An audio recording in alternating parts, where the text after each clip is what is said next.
en rétrospective. Yasmine Abdel-Fadel. Pas besoin d'autres témoins, là. C'est possible, là. Antoine Robitaille. C'est une décision, mais ça a un coût. C'est toujours payant. C'est notre devise. La rencontre, Abdel-Fadel, Robitaille. Bonjour à vous deux. Ouais, bonjour Mario. Allô? C'est jour d'élection partielle. Bon, jour d'élection partielle aujourd'hui. Il y a deux chefs, là, M. Singh à Winnipeg, mais surtout M. Trudeau dans l'ouest de Montréal, qui jouent un peu, peut-être pas leur avenir, mais en tout cas la confiance de leurs militants. Et Antoine, ce qui s'est passé en fin de semaine, c'est que pour séduire, pour aller chercher des votes dans l'ouest de Montréal, Justin Trudeau a choisi une stratégie bien particulière. Ben oui, il a décidé d'attaquer le gouvernement du Québec, de dire que, selon François Legault, la meilleure façon de protéger le français, c'était d'attaquer les Canadiens anglais de Montréal.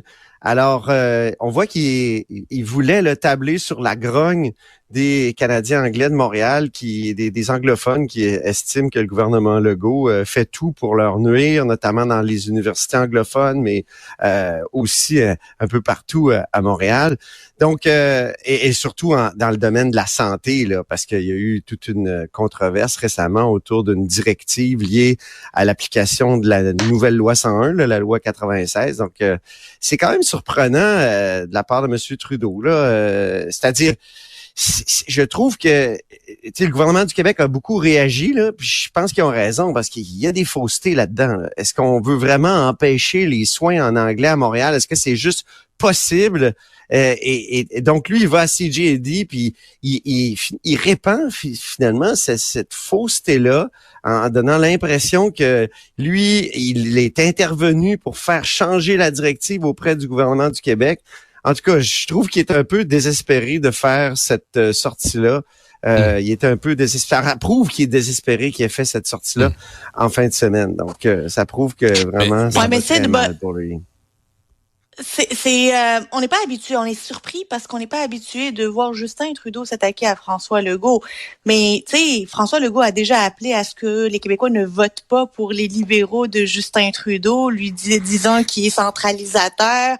Tu sais, il y a pas, on est plus habitué à ce que le gouvernement Legault critique de manière très sévère le gouvernement Legault auprès des médias, auprès de la population, appelant même à ne pas voter pour le gouvernement Trudeau. On a rarement vu ça. Je pense que il y a comme une partie de revanche là qui est en train de jouer. Mais toi, Yasmine, la semaine dernière, tu nous disais, attention, là, c'est Justin Trudeau père dans la salle Aymar Verdun.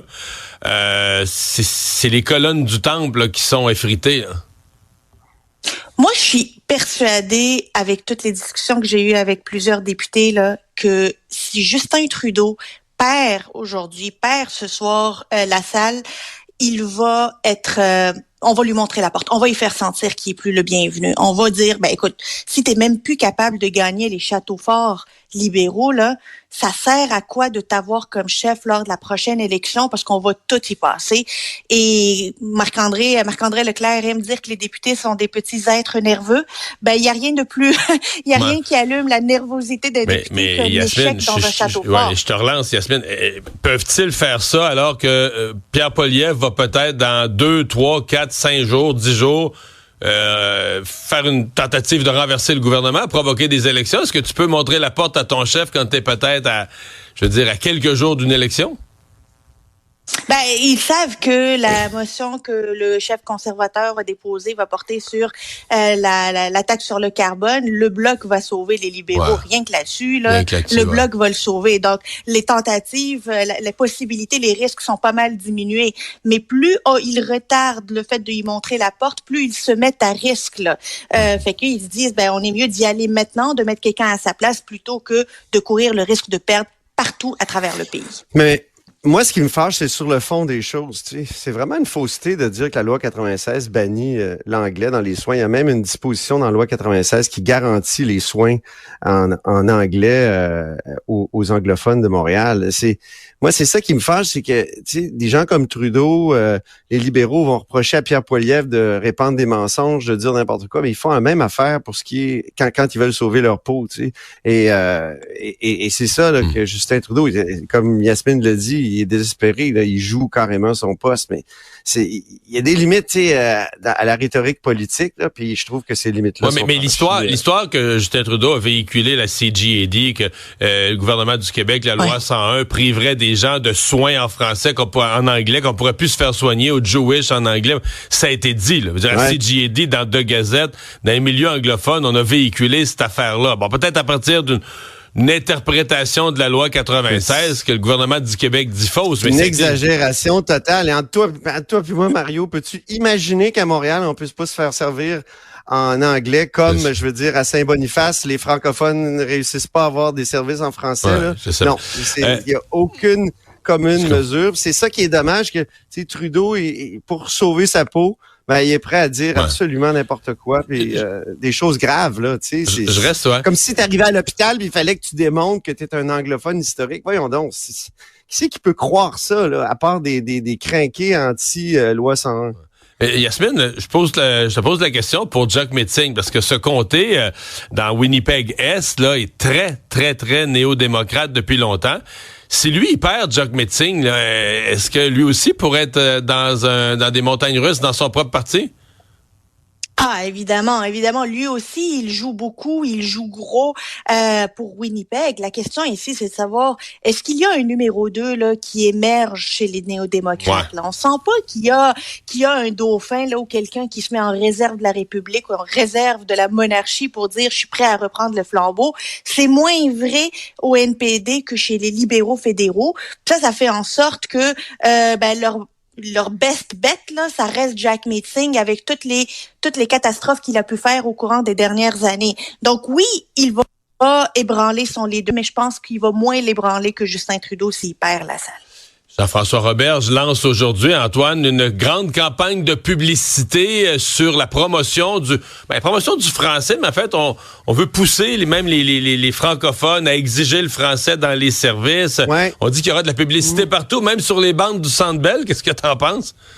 C'est comme un appel à la responsabilité des Québécois francophones de défendre leur langue. C'est pas mauvais, c'est quand même une bonne idée, mais je trouve que M. Roberge, il s'impose comme le ministre de la publicité là, depuis qu'il est là. Il n'arrête pas de faire des publicités sur le français. Puis pendant ce temps-là, il y a par exemple la francisation qui est quand même en panne là au Québec. Là, le Parti libéral du Québec a raison, est sorti hier c'est-à-dire samedi en point de presse, c'est-à-dire un communiqué pour dire que il fallait agir rapidement sur la francisation. Ben, c'est vrai, là, moi j'ai reçu un courriel et j'ai vérifié les informations d'un prof qui s'appelle Danny Rousseau à Sainte-Thérèse qui disait que le 16 août, lui était très heureux d'être professeur en francisation.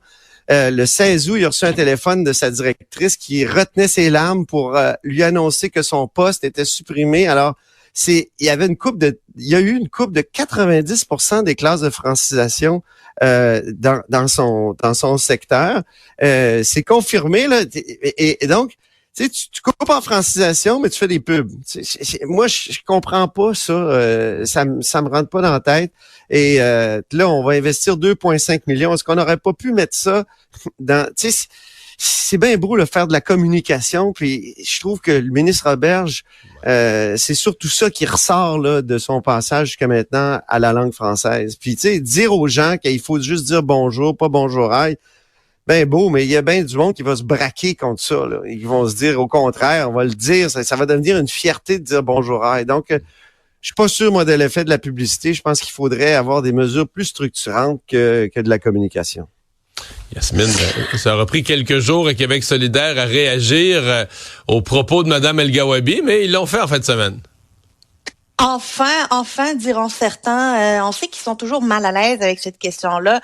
Québec solidaire, mais moi, je comprends pas pourquoi il y a un malaise. Tu sais, quand ça n'a pas d'allure, ça n'a pas d'allure. Ça fait plus de mal aux communautés que tu prétends défendre que de défendre l'indéfendable. Là, il réclame aussi un plan de lutte contre l'islamophobie. Puis je sais qu'il y a du monde qui vont dire, ben voyons donc, ça existe pas l'islamophobie. Je vous le dis, là, ça existe l'islamophobie, au même titre que ça existe la transphobie, que ça existe l'homophobie, que ça existe l'antisémitisme, que ça existe le racisme. Ça existe pas plus au Québec qu'ailleurs, mais ça existe comme partout, puis il faut lutter contre cette forme de haine. Donc oui, pourquoi pas que tous les partis puissent dire, on va faire de la lutte contre le racisme, de l'antisémitisme, de l'islamophobie et toutes les autres formes de racisme une mission. On veut se doter d'outils pour réellement lutter contre ça, puis s'assurer qu'on ne mette pas l'huile sur le feu. Moi, je trouve que c'est intéressant comme plan. Alors, on jette pas le bébé avec l'eau du bain. On ne nie pas l'existence de l'islamophobie en répudiant les propos de Madame El-Gabaoui. Je suis là-dessus, moi. Et finalement, Antoine, t'as vu un documentaire dont tu veux nous parler en conclusion de chronique?